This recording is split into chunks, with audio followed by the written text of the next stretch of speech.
comes the next group of initials, and this set is a little bit tricky, to be honest. These sounds are made by touching the middle of your tongue to the front roof of your mouth. And at the same time, the tip of your tongue should lightly touch the back of your bottom teeth. So these three initials sounds like this. Ji, qi, shi. So here you can see that they do not sound like their English counterparts at all, right? Let's go through them one by one. The first one is ji, ji. So it sounds a little bit like the G in English, as in gee whiz, but you'll notice that ji is a lot less rounded, and also your back molars should never touch. You're only going to be touching your front teeth. Let's try one more time.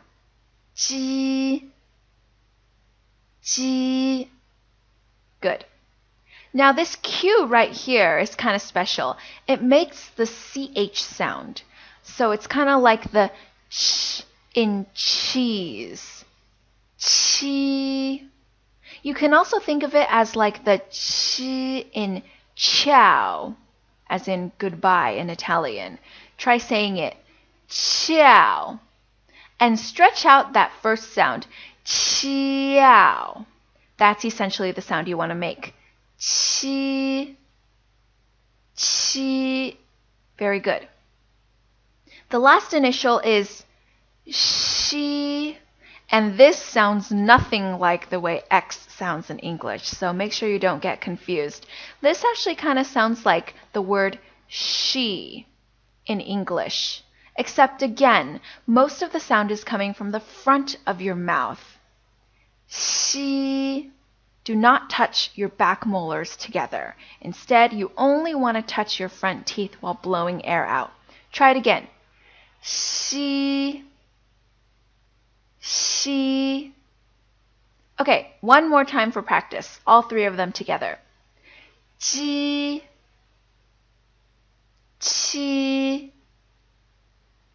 She. Good. The next set are called the dental sibilants. Now, these sound like this. Z, s, s.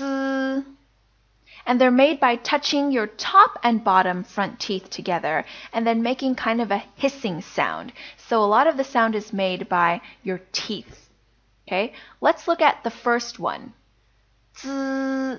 You kind of extend that sound so it's like a buzzing, that sound. Z. And this z is actually not really like the English Z. It sounds more like the z in beds. Beds. Okay, so it's z, z. The next one is like a sharper z sound. It's more like ts. So when you have a word that ends in ts, like it's, that ts sound at the end of its, or even at the end of cats, that's kind of the sound we're looking for. Ts, ts. If you're familiar with the tsetse fly from Africa, it's a type of fly. It's pronounced tsetse. We're kind of looking for that same sound, that ts sound. Okay, let's try it one more time. Ts. Very good.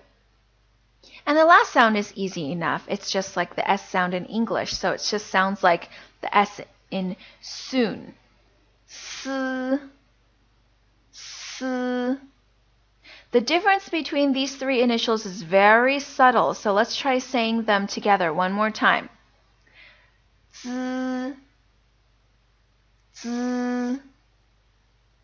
s, s, s, s. Good job. All right, still with me, you guys? We're almost through. We have one more group of initials to go through. And What you might notice about these initials at first glance is that they are made up of two-letter combinations. We've got the ZH, CH, SH, and then we've got an R. The thing that all of these initials have in common is that they are what we call retroflex consonants. Retroflex. That means you've got to roll your tongue. Let the tip of your tongue almost touch the top of the inside of your mouth. You have to roll your tongue back, curl it back. We're going to start with this sound, this one right here, the one that looks like the R. This is a little bit similar to the R in English, but you need to curl your tongue towards the roof of your mouth. And if you're having trouble saying it, try saying the word for, and dragging out that sound at the end. So it should sound like this.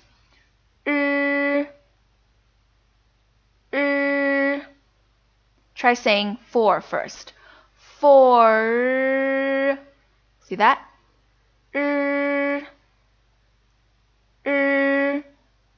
Good.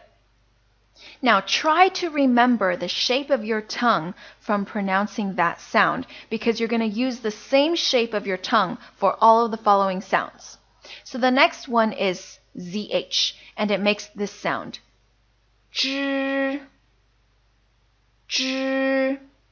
It's the same shape as for except this time you actually need to touch the tip of your tongue to the roof of your mouth. It's kind of like the sound in garage or even George, except you have to curl your tongue up so that it touches the roof of your mouth. Let's try one more time.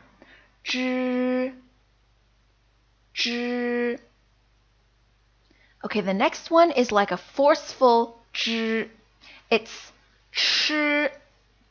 This one has more friction than the previous one, and we're blowing a lot more air out. So try saying the word trick. Trick. It sounds a little bit similar to that ch sound in the beginning, except once again, you've got to curl your tongue up to the roof of your mouth. Let's try it again. Ch. Good job. The last one we're going to go over is this one. Sh. Notice that it's spelled with an SH, so you might think it sounds like she, but actually it's a retroflex sound, so you got to make sure you curve your tongue all the way back, and it should sound like this. Sh. One thing you can try is say the word shroud,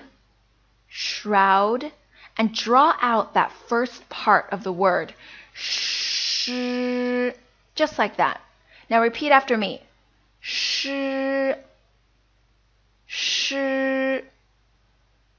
Okay, great. We've gone over all of the retroflex consonants. Let's practice these one more time.